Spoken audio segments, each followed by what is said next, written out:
إن الحمد لله نحمده ونستعينه ونستغفره ونعوذ بالله من شرور أنفسنا ومن سيئات أعمالنا من يهده الله فلا مضل له ومن يضلل فلا هادي له أشهد أن لا إله إلا الله وحده لا شريك له وأشهد أن محمدا عبده ورسوله اللهم صل على محمد وعلى آل محمد كما صليت على إبراهيم وعلى آل إبراهيم إنك حميد مجيد فقد قال الله تعالى في كتابه الكريم وهو أصدق القائلين أعوذ بالله من الشيطان الرجيم يا أيها الذين آمنوا اتقوا الله حق تقاته ولا تموتن إلا وأنتم مسلمون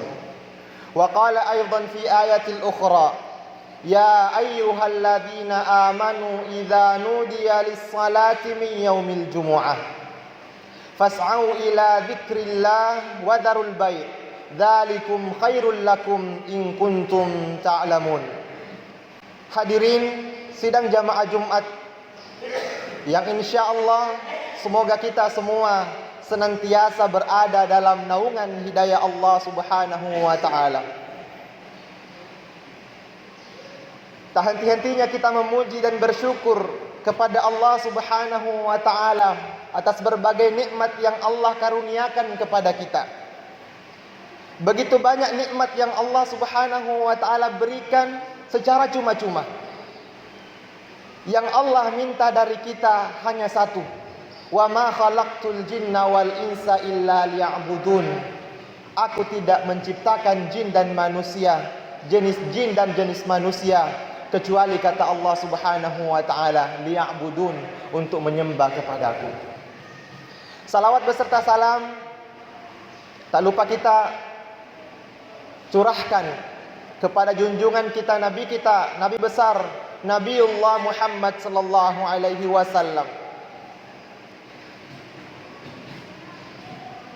Kenapa kemudian kita dianjurkan untuk senantiasa melafazkan salawat, mencurahkan salawat, menyampaikan salawat kepada junjungan kita Nabiullah Muhammad sallallahu alaihi wasallam? Itu karena jasa beliau di dalam memperjuangkan agama Islam ini yang sangat luar biasa. Sehingga bentuk apresiasi kita, sebagai bentuk penghormatan kita diminta untuk senantiasa bersalawat kepada junjungan kita Nabiullah Muhammad sallallahu alaihi wasallam, apalagi di hari Jumat. Hadirin rahmati oleh Allah Subhanahu wa taala. Pada Jumat yang berbahagia ini adalah satu momen yang ditetapkan oleh Allah Subhanahu wa taala untuk atau sebagai wadah, ruang, tempat untuk senantiasa mengingatkan di dalam kebaikan. Karena itu dipesankan bahwa fadzakir fa inna dzikra tanfa'ul mu'minin. Berpesan-pesan baiklah, saling memotivasilah, saling memberikanlah nasihat, karena sesungguhnya saling memberikan nasihat itu sangat bermanfaat bagi hati-hati orang yang beriman. Hadirin rahmati oleh Allah Subhanahu wa taala. Yang perlu kita yakini bahwa selama kita beramal, maka tidak pernah akan disia-siakan oleh Allah Subhanahu wa taala. Namun ada rumus amal yang ditetapkan. Apa itu? Al-ajru ala qadari masyaqqah. Bahwa penilaian daripada amal yang kita lakukan, ibadah yang kita lakukan, tergantung daripada seberapa kuat atau seberapa besar tantangan yang kita hadapi. Hari ini kita mungkin sama-sama datang untuk menunaikan sholat Jumat secara berjamaah. Tetapi tentu di antara kita kualitas banyaknya pahala yang didapatkan itu beda-beda. Karena kenapa? Ada yang mungkin datang bagi orang tua kita, mereka sangat susah untuk sekadar jalan saja di masjid, mereka susah untuk datang ke masjid. Tetapi mereka upayakan. Maka rumus al-ajru ala qadri masyaqqah itu berlaku bagi orang yang senantiasa bersusah-susah untuk datang di masjid, tetapi dia tetap mengupayakan. Bagi kita yang muda, mungkin enteng saja ketika kita datang ke masjid untuk menunaikan salat.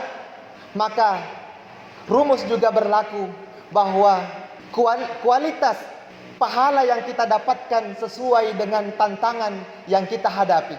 Hadirin rahmati oleh Allah Subhanahu wa taala. Pada kesempatan yang berbahagia ini, khatib ingin menyampaikan satu ayat yang di dalam Al-Qur'an yang disebutkan oleh Allah Subhanahu wa taala, ya ayyuhalladzina amanu taqullah wal tanzur nafsum ma qaddamat lighad wattaqullah innallaha khabirum bima ta'malun. Ayat ini hadirin rahmati oleh Allah Subhanahu wa taala mengajak kesadaran kita sebagai umat yang beriman, mengajak menyeru kesadaran kita sebagai umat yang beriman kepada Allah Subhanahu wa taala dengan kalimat ya ayyuhalladzina amanu. Dalam rumus tafsir bahwa ketika ada huruf ya, ungkapan ini berlaku kepada siapapun yang masih punya iman di dalam hatinya. Entah dia masih kecil, entah dia sudah besar atau dia sudah tua. Ketika ungkapan ya itu berlaku untuk semuanya secara universal. Ya ayyuhalladzina amanu. Apa anjurannya sesudah itu? Ittaqullah. Bertakwalah kepada Allah Subhanahu wa taala. Hadirin rahmati oleh Allah Subhanahu wa taala. Lalu kemudian dilanjutkan setelah kita diajak oleh Allah Subhanahu wa taala. Kemudian kita diperintahkan ittaqullah, bertakwalah kepada Allah Subhanahu wa taala. Takwa boleh berarti punya dua jalur. Pertama, jalur kepada Allah Subhanahu wa taala, yaitu hablum minallah. Yang ditekankan di sini adalah tentang ibadah-ibadah yang sifatnya wajib ataupun sunnah. Yang kedua, jalur hablum minan nas, urusan kita kepada manusia. Karena betapa banyak orang yang kemudian semakin tinggi ketakwaannya kepada Allah Subhanahu wa taala, sungguh sangat disayangkan karena menyampingkan urusan-urusan dengan sesama manusia. Padahal dalam syarat taubat kepada Allah Subhanahu wa taala, nanti taubat itu akan diterima ketika kita bermasalah dengan sesama manusia, maka nanti Allah Subhanahu wa taala dengan mudah memberikan maaf, memberikan ampunan kalau orang yang kita bermasalah dengannya memaafkan kita. Maka takwa ini punya dua jalur. Jalur kepada Allah Subhanahu wa taala, perintah ibadah yang sifatnya wajib dan sunnah. Adapun jalur kepada hablum minan nas adalah urusan-urusan sosial. Maka perlu juga kita memperhatikan urusan-urusan sosial kita, jangan sampai terjadi perselisihan di antara kita sehingga mengakibatkan di antara kita saling bermusuhan. Hadirin rahmati oleh Allah Subhanahu wa taala. Setelah kemudian kita diajak untuk bertakwa, apalagi ajakan yang selanjutnya? Apalagi anjuran yang selanjutnya? Wal tanzur nafsum ma qaddamat lighad. Maka hendaklah setiap di antara kita memperhatikan hari esok. Dalam buku-buku tafsir yang kita dapati, kalimat al-ghad ini kalau dalam bahasa kita diterjemahkan dengan arti besok. Tetapi menurut para mufassir, ahli tafsir mengatakan kata ghad di sini yang artinya adalah hari kiamat. Maka kata Allah Subhanahu wa taala, wal tanzur nafsum ma qaddamat lighad. Maka hendaklah di antara kalian memperhatikan bekal apa yang sedang dipersiapkan untuk hari kiamat. Lalu kenapa di kalimat ini tidak langsung menggunakan yaumil qiyamah?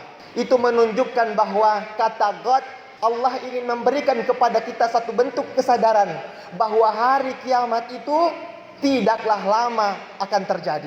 Seolah-olah kita mengilustrasikan bahwa hari kiamat itu besok kejadiannya. Maka kalimat ghad ini adalah mengajak kepada kita untuk mengevaluasi bahwa hari kiamat tidaklah lama waktunya. Hadirin rahmati oleh Allah Subhanahu wa taala. Dalam satu pertemuan, hadirin rahmati oleh Allah Subhanahu wa taala, dalam satu majelis, Nabi pada kondisi itu, pada saat itu sedang memberikan nasihat-nasihat penting kepada sahabatnya. Yang kita tahu bahwa ketika Nabi Muhammad SAW berbicara kepada sahabatnya, tiadalah yang dibicarakan kecuali nasihat-nasihat tentang ketakwaan. Maka begitu para sahabat sedang asyik-asyiknya mendengarkan nasihat taujih, peringatan-peringatan dari Rasulullah SAW, maka tiba-tiba datang segorombolan orang, datang sahabat yang lain. Begitu tiba di majelis Nabi Muhammad SAW, Nabi memperhatikan kondisi orang yang baru saja datang tersebut. Mereka datang dari kelas mewah. Kalau mungkin kita ilustrasikan sekarang, sahabat-sahabat tersebut adalah sahabat-sahabat yang kaya raya. Mereka punya mobil, mereka punya perhiasan-perhiasan, jam tangan yang mewah, jam tangan yang mahal. Katakanlah kalau kita sekarang Rolex dan mobil-mobil mewah yang lainnya. Maka sekelompok sahabat ini pun duduk bersama dengan sahabat-sahabat yang lain. Maka begitu Nabi kita Muhammad SAW mulai mengangkat pembicaraan, yang dia angkat adalah ayat yang barusan kita bacakan tadi. Ya ayyuhalladzina amanu ittaqullaha wal tanzur nafsum ma qaddamat lighad.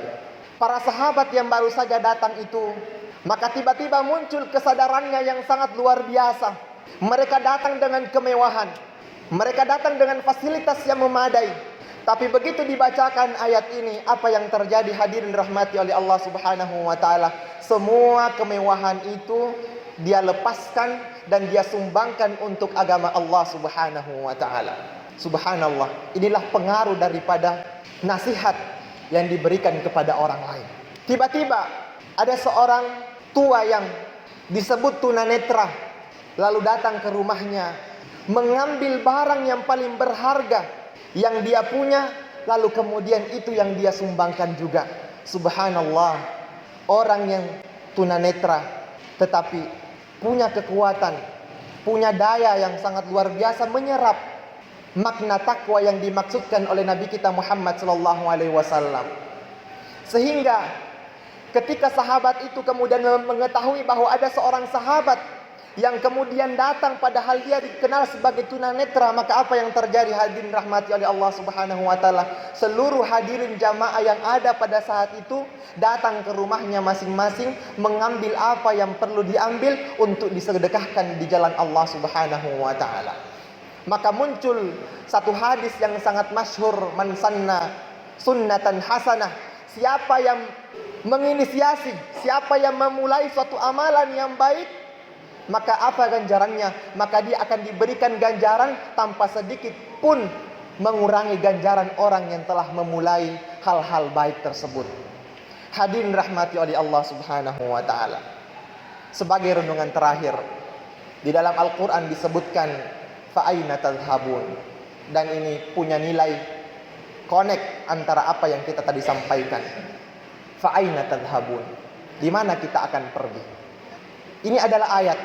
Coba kita renungkan bersama hadirin rahmati oleh Allah Subhanahu wa taala.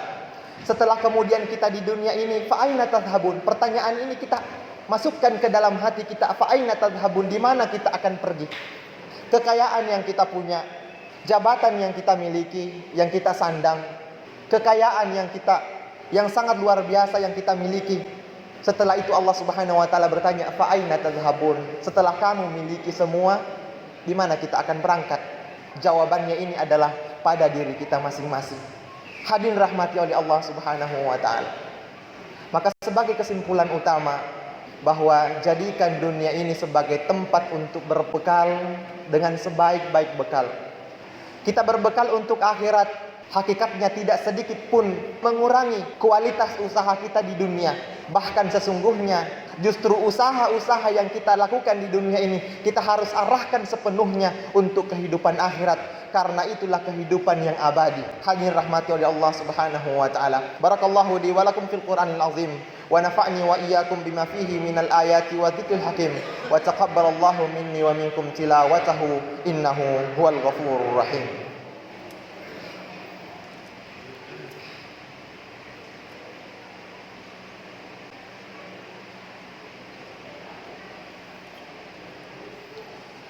Innal hamdalillah wa inna syukra lillah wa inna sanaa'a kullahu lillah. Hadirin sidang jamaah Jumat yang insyaallah dimuliakan oleh Allah Subhanahu wa taala. Ada satu kenyataan yang tidak bisa dipungkiri dalam kehidupan kita. Kenyataan itu disebut dengan kematian. Bahwa sebagaimanapun hebatnya kita di dunia ini, maka keniscayaan itu, aturan yang baku ketika kita sudah hidup di dunia ini adalah kematian. Maka yang perlu kita renungkan bersama, selain daripada hisab yang kita alami nanti di hari kemudian adalah dengan cara apa kemudian kita meninggal. Dengan cara apa yang kemudian kita meninggal. Salah seorang profesor pernah meneliti, yang dia teliti itu cukup aneh daripada penelitian-penelitian yang lainnya. Kenapa dipandang sebagai penelitian yang aneh? Karena dia meneliti dan lengkap dengan dokumentasinya, lengkap dengan videonya. Dia meneliti orang bagaimana caranya mati. Kita saja hadirin sudah mungkin menyaksikan begitu banyak tragedi-tragedi dari peristiwa yang kita lihat tentang bagaimana cara orang meninggal. Ada orang yang meninggal dalam keadaan tertimpa musibah. Ada orang yang begitu mudahnya dia meninggal. Ada orang yang begitu susahnya dia meninggal. Nauzubillahi min zalik. Maka ini yang perlu kita perhatikan. Kalau ini kemudian kita sadari secara bersama, maka sepenuhnya hidup kita tiada lain kecuali menuju pada satu titik, yaitu menuju pada satu titik kematian. Kalau kita menyadari secara dalam tentang hakikat kematian itu, maka kita akan menyadari apapun potensi kita di dalam kehidupan di dunia ini, kita arahkan untuk kemaslahatan kita di akhirat kelak. Mari kita bersama-sama berdoa kepada Allah Subhanahu wa taala. Innallaha wa malaikatahu yusholluna 'alan nabi. Ya ayyuhalladzina amanu shallu 'alaihi wa sallimu taslima. Allahumma ighfirlil muslimina wal muslimat wal mu'minina wal mu'minat al ahya'i minhum wal amwat innaka sami'un qaribun mujibud da'wati ya qadiyal hajat. Rabbana la tu'akhidna in nasina aw akhtana. Rabbana wa la tahmil 'alaina isran kama hamaltahu 'alal ladzina min qablina. Rabbana wa la tuhammilna ma la taqata lana bih. Wa'fu 'anna waghfir lana warhamna anta maulana fansurna 'alal qaumil kafirin. Allahumma arinal haqqa haqqan warzuqna ittiba' wa arinal batila batila warzuqna ijtinabah. Rabbana atina fid dunya hasanah wa fil akhirati hasanatan wa qina adzaban nar wa aqimis shalah.